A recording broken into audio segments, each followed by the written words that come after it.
And away we go. Welcome into the Dish. Dan Strafford here, dishing about today's Major League Baseball opening day daily fantasy slate. 11 games in total. There's a 6-game afternoon slate, which if you're just getting up, may be where you want to focus your attention. Those games, I believe, start at 4:05, depending on the site you are on. I will mostly be looking at DraftKings today, making sure that is where my focus is as we continue on throughout today's episode. I will be looking at a lot of this stuff for the first time. So a quick personal update here at the top. Some of you may know, but just full disclosure, I lost my wife back on February 23rd. It sucks. It's shitty. There's no sugarcoating it. She was one of a kind and an amazing person. And I will say my life will never be the same. My girl's life will never be the same. So I'm going to do my best to do this as often as I can. Can't promise you it's going to be a daily podcast or video as I'm recording right now.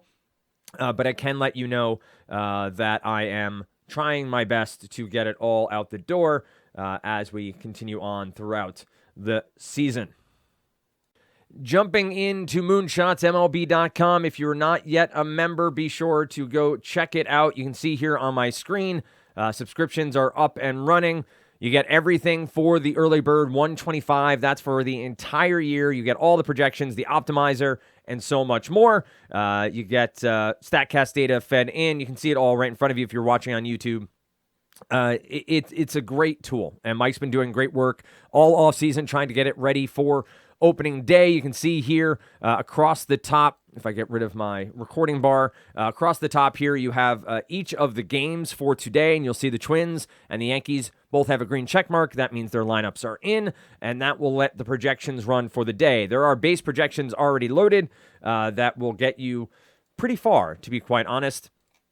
If we take a look at the projections page quickly here, just to acclimate you to what's going on. To those listening on podcast form, I am now on the MLB projections page. So you have the pitchers and top projections per position at the top. Down bottom, you have the stacks projections. You also have some ownership projections in there for the stacks. Down at the bottom, you have daily launch menu, which is the home run projection, whiffers row, which is where you will see the strikeout projections, and the theft report, new this year, a beta to project stolen bases, expected stolen bases on the day. What you will also see, if you're looking on YouTube, you will also see the DraftKings odds.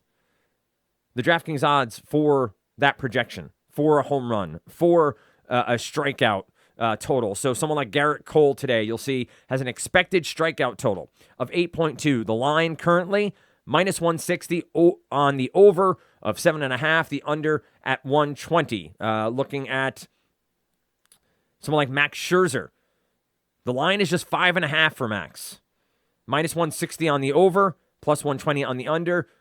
Mike has him projected at 7 expected Ks. I'm sharing the screen. This means you get to see what we have as of 9:49 this morning. We have lots of data coming in throughout the day, or Mike does over at Moonshots MLB. Check it out. It's a great resource. Optimizer is ready to go as well. You can see here if I do the 11 games. Now I have an optimizer on this side, restrict batter versus pitcher, and I can start choosing who I want to lock in, remove from my pool, just how a typical optimizer will work on any site. And you also have a how-to here video at the top. So let's dive in. This isn't going to be a especially long podcast, as I am genuinely just getting up to speed on a lot of stuff, done a lot of season long, but haven't really put on my DFS hat yet. But what I'm seeing here early on is weather, right? We know opening day throughout the Northeast is going to be cold. I'm going to point out here in the Boston area, it is frigid and it is windy. So we have an over-under in this game of 9. Well, actually now it's showing as 8.5. So it was 9 about an hour ago. It's dropped to 8.5. It's minus 120 for 8.5, plus 100 for over. So sorry, under 8.5 at plus 100. This game feels like a game you really need to lock in from a weather perspective. Yes, it's Corey Kluber. Yes, it's Kyle Gibson. But it's an Orioles lineup that might have some gaps. You have a Red Sox lineup that is now without Xander Bogaerts. You have a lineup that has a lot of question marks around how they will perform on the year. I do use Leverage Fangraphs still, as you see here. I'm a member over there as well. But scrolling through this Boston active lineup, just a 20% K rate. So I don't expect them to strike out per se, but an ISO of just 152, average of 262 is, above league average there for a team. WRC plus 106, so again, trending in the right direction. And then we look at Baltimore right here, 21%, ISO of 154.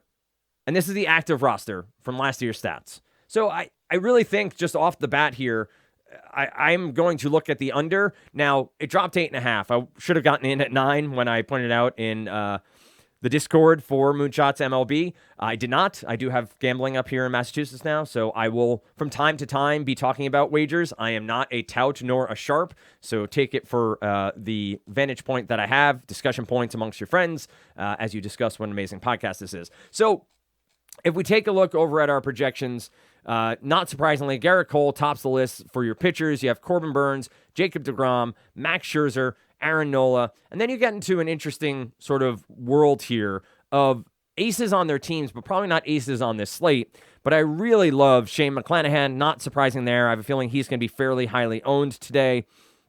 You have a DK points per dollar here that Mike has put together. If I go to pitchers, you have Hunter Green as your top option, point per dollar projection, Aaron Nola, Garrett Cole, Corbin Burnes. Shane McClanahan's here in the middle. McClanahan feels like a potential cash game option against a Detroit lineup that its active roster has the highest K percentage of any roster on the day, an ISO of just 125. We're talking about a lineup that isn't going to scare a lot of people. Now, they'll have some pop throughout the year. You have Javi Baez and Riley Green. You still have Miguel Cabrera out there, most likely. But it gets light pretty quickly when you talk about, Meadows has upside, but this lineup's going to struggle on the year. I think that McClanahan locks in pretty well here. He's at plus 200 on the money line. He's at minus 240. Detroit's plus 200. So minus 240 on the money line for the Tampa Bay Rays. I really think McClanahan's a strong play at that price point. Pretty straightforward, not breaking any news there. I will also say Hunter Green has a ton of upside here. Hunter Green pitching against the Pittsburgh Pirates. The Pirates, again, top 5 in K percentage of active roster from last year, an ISO of just 158. So you're already talking about two pitchers at price points that are more than negotiable. 7,400 on DraftKings for Hunter Green, 7,700 for Shane McClanahan. And all of a sudden, you just open up to all these different options on offense. When we talk stacks, the Braves are going to be popular, right? The Braves are going to be a team that lots of people target. Patrick Corbin, we know he's not very good. Braves minus 255 on the money line as of right now. That's not shocking. It just comes to a point of what ownership are we battling against there? What ownership are we looking at for this Brave stack? Currently looking at 11%, according to Mike. A big slate, right? 11 games. You have a lot of different options that you can get to, lots of different ways you can go. So the Braves, not shocking. One thing I might do to differentiate, and something I liked to do a lot last year, is depending on how you feel about the 8-9 hitters, go 8-9-1-2, or go 3-4-5-6. Yeah, you miss out on Ronald Acuna and Ozzie Albies, and I get that, but you're just differentiating enough that you're getting exposure to this team. And I'm talking about small amounts of lineups. If you're crunching or optimizing 150 lineups, you're probably going to get to what the field's getting to on the Braves' top 4 hitters, would be my guess. Not something I do. Those sort of questions I leave to my former colleagues over at, Stochastic, formerly Osimo, formerly FanVice, the Adam Shares of the world, who really understand the mass multi-entry much better than I do. Much better than I do. Adam's explained it to me a few times. I've tried it. Not very good at it. So the Braves are going to be popular. That's not surprising at all. I think you're going to have to negotiate what exactly you want to get to there. The Brewers, the Padres, the Rays, and the Twins are currently your next highest projected stacks. Now, again, these projections will change over the course of the day. We do have a Nationals lineup in now as of 9:51. You can see those alerts coming in down here. I can get rid of those as we go. So I think the Brewers lineup will be one that I keep an eye out for here against the Cubs. I will point out it is Wrigley Field. So you want to be aware of exactly how much you're getting when is the wind blowing out. This website's not working right now if you're watching. Oh, there it is. We're back. So the wind is potentially blowing out at Wrigley Field. Right now, looking at it, this game's at what time? 2:20 Eastern time. So we have another 4 hours before this game comes. But we're talking about potential 15-mile-an-hour winds, 14-mile-an-hour winds. So that's at 7, 10 o'clock. We're talking 4 o'clock in the afternoon, 14-mile-an-hour winds. The game's not going to go much past that. But there's potential for wind here at Wrigley. And once the wind's blowing out, we like to get a piece of that. So you talk about Yelich and Winker, Willy Adames, Rowdy Tellez is just 3,800 on DraftKings. So you have pieces there that I think will be more than enjoyable from a Brewers perspective. And then you start getting into Padres, Rays, Twins. I'm really intrigued by what the Padres do here to start the season. This is a Padres team that obviously has injuries and suspensions and a variety of different things they are dealing with to start the year. But you have German Marquez, who, again, away from home, isn't necessarily a bad pitcher. We've heard that story many times before. Will he get traded? So on and so forth. But if we go, and we can do this on Moonshots as well, if we click into German Marquez's name, we'll get some rolling data on German Marquez from the past few seasons. See his advanced splits here. But if we go into Fangraphs, which I'm a little bit more familiar with, just the quick clicks that I need to do. Away last year, an ERA of 3.34. A WOBA against of 2.89. If we go to more advanced stats, home run per 9 down to 1.05. K percentage is lower. Walk percentage higher away. An xFIP of 4.44. Is that delightful? No, but reasonable to say the least. So I don't know that I'm going to be on the Padres here. We have Yankees lineups. We have Nationals lineups. Yep, that's all confirmed so far. A Padres lineup will look like... So you have Soto, Machado, Bogarts, Cronenworth, Matt Carpenter down there at the 7-hole. Still waiting on a lineup, obviously, here. There's an over-under of 7 in this one with Blake Snell versus German Marquez. The over at -120. San Diego's -215. Let's go to one last site that I like to use, which is the Fantasy Labs website. And if we go to Vegas and look at our implied totals, and we scroll down to Padres. So Fantasy Labs now has it at 7.5. So again, different books feeding different things. FanDuel versus DraftKings versus WinBet versus any of them. If you're betting, this doesn't come from me. It comes from much more intelligent people than myself. You cannot be wedded to a single book. If you're mobile betting, you need to be on 4 or 5 different books. And there are plenty of websites that do this for you now. You can subscribe. You can find some free ones out there. But you're looking for the best odds with the best numbers, right? You're not just saying, 7.5 on DraftKings, I'm in. You might get a variance enough of some plus or minus that can give you a leg up on the value you're getting in those bets. But 7.5 even. San Diego at 4.5. I get the projection. I will say I think I'll stay away. I might even look at the under. No, I won't look at the under in this game at 7.5. But I will look at the pitchers in this game. Again, I know San Diego's gotten to be more of a hitter's park, but I'm not going to go to the Padres here. So going back to our projections, Braves are obvious. Brewers I like. The Rays against Eduardo Rodriguez, I don't care. I know that's not much of a commitment either way, but Eduardo Rodriguez is one of those pitchers who we were supposed to see great things from with the Boston Red Sox. Got traded to Detroit or signed with Detroit. I don't even remember at this point. But he's their opening day starter.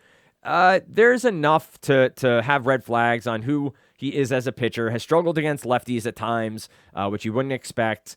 But I think Rodriguez has enough of a pedigree here for me on opening day to potentially just sort of bag it for the Rays, which is a team I struggle to really understand. If we try to find the Rays projection, here we go. It's average points for DraftKings is 8.30. What sort of lineup are we looking at for the Rays? Rays versus the Tigers. Yeah, you have a Rosarena. You have Wander Franco. You have enough pieces here, but I just don't see a stack that stands out. I will say Jose Siri, which I think I'm pronouncing that correctly. I'm going to try my best this year to actually pronounce names correctly. Let's do a baseball reference. Quick look up here. Jose Siri is going to steal a lot of bases.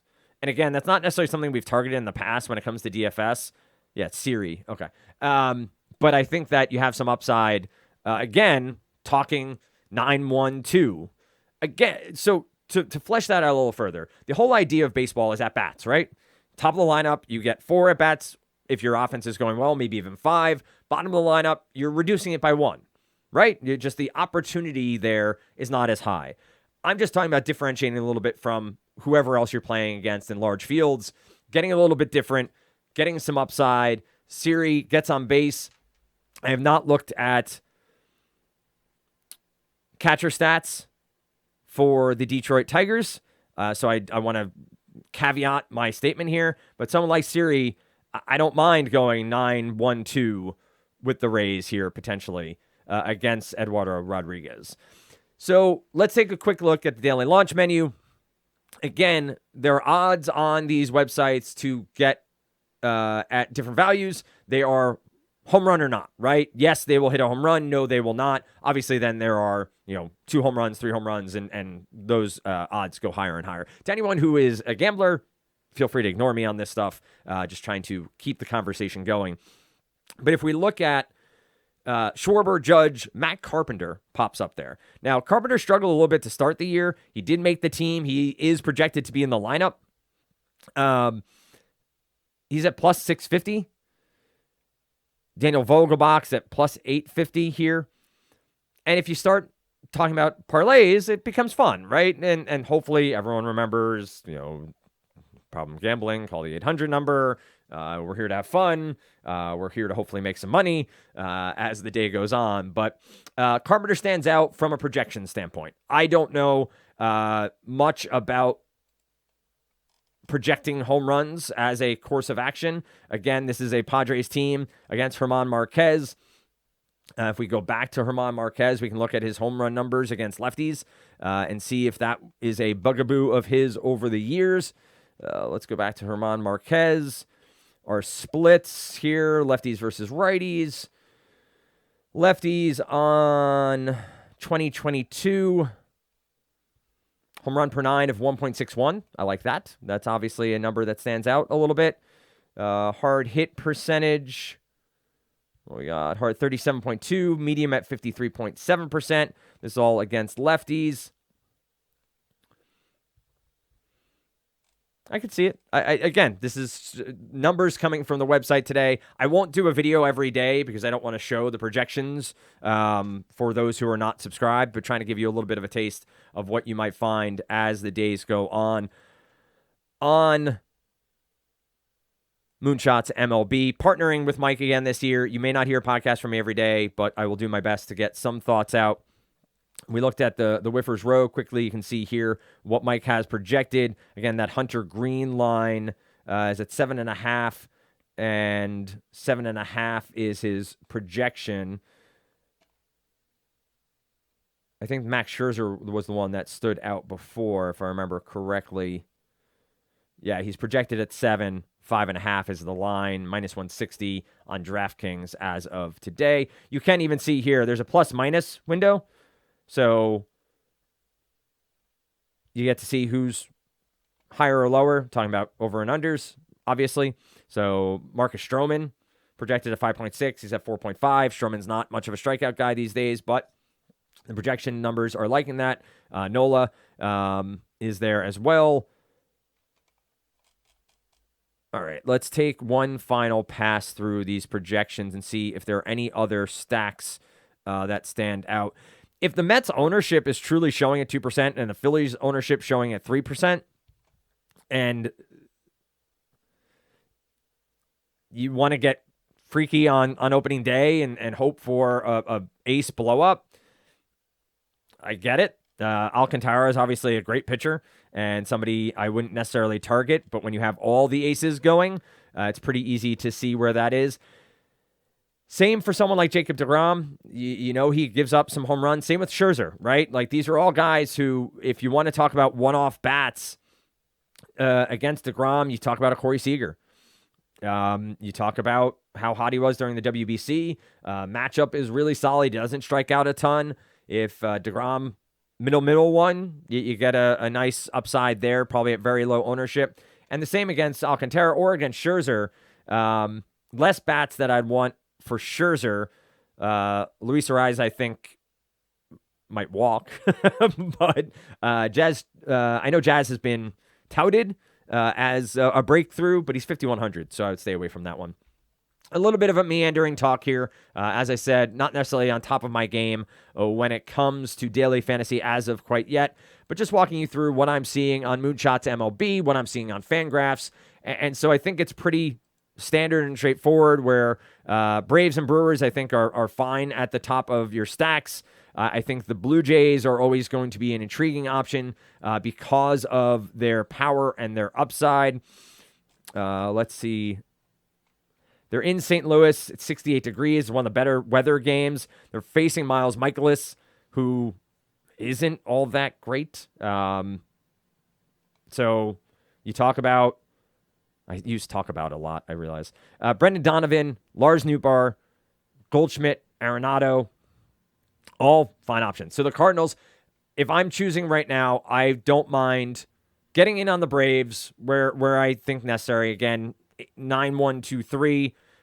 Brewers, if the wind is in fact blowing out at Wrigley Field, that feels like a lock, especially someone like Rowdy Tellez as an anchor for your lineup building. And then the Blue Jays, not projected. They're middle of the field right now. These projections will continue to roll in as the lineups get updated. We see now the Braves are in. Their average points has jumped up to 9.73. I think you have obviously an abundance of options. You have an abundance of information out there. I will remind you one more time, you can sign up for Moonshots MLB. You get everything. So lock in the plan for the year right now, 125. That gets you the optimizer as well. If you just want a limited optimizer, then it's 95. Again, cheap price. You break that down by day. What are we playing, 150 slates? Maybe even more if you're talking about night slates and turbos and all the rest. You're spending less than $1 a day to get this information that Mike has really optimized, to use that word, over the past few months. Reach out. You can find me on Twitter at Dan Strafford. You can find Mike, of course, on Twitter as well. Pull that up here and make sure I get it right before I say it. It is at Moonshots MLB. And let's have some fun this season. So again, going to do my best to get you content every day. I'm going to get more up to speed on what we have going on. I will point out fun stuff for Yankee fans. Anthony Volpe batting ninth, New Jersey native, who made it to the Bronx. I was surprised. I really expected Peraza to be the shortstop to start this year. But Volpe was very, very impressive in spring training. Showed he had a decent arm. I know his arm was the big thing they were talking about, not being shortstop ready, but we will see how that all plays. With that said, also will point out Michael Conforto is just $3,000 in Yankee Stadium against Garrett Cole. Garrett Cole last year, well, over the past few years, we've seen has really gone to the boom or bust approach of strikeout pitchers. Gave up 1.48 home runs per 9. 1.48 home runs per 9. You heard that right. Against lefties, 1.68 home runs per 9 last year. Struck him out a ton, 36% on the year, but Conforto, a dart throw potentially for a home run at Yankee Stadium. Before I leave you, let's just check if Conforto's in our projections for homers. No, I don't see him immediately. Yeah, he's just up in the regular projections. All right, well, not projected, but a dart throw. Michael Conforto could be a fun one there, whether if you're betting or if you're looking at plugging him in DFS lineup. Hope this was at least mildly entertaining. Hope this gave you a lowdown of what you can expect over at Moonshots MLB. And I, of course, hope it gives you some insight into where my lineups will end up being as we go forward. And as I get my head around DFS again, I will hopefully be able to dive in a little bit faster and dive in game by game. Just sort of take my way through on any given slate, the matchups and the pitchers' opportunity to have upside. One last time, just to make sure I say it, pitchers-wise, it really does feel like Hunter Green and Shane McClanahan are in a mighty fine spot to do just fine today without having to pay up for, Scherzer or Garrett Cole or DeGrom. You have lots of options. Aaron Nola, even at 8,100, is a fine option with plenty of upside to go with it. I'm realizing before I have to correct myself before we go. I made the mistake of talking about Corey Seager against Jacob deGrom. I should have been talking about Kyle Schwarber and Derek Hall. So Derek Hall is most likely batting cleanup today against deGrom. 2,900. Strikeout potential is obviously there. Walk potential is not there for Hall, but home run potential is there against deGrom. Have to correct myself. Made the mistake of Seager against deGrom because of forgetting deGrom was pitching for Texas and that Seager was on Texas for a season already. So we'll get there. Appreciate everyone listening. Appreciate you watching if you're over on YouTube. And we'll be back with more MLB DFS right here on The Dish.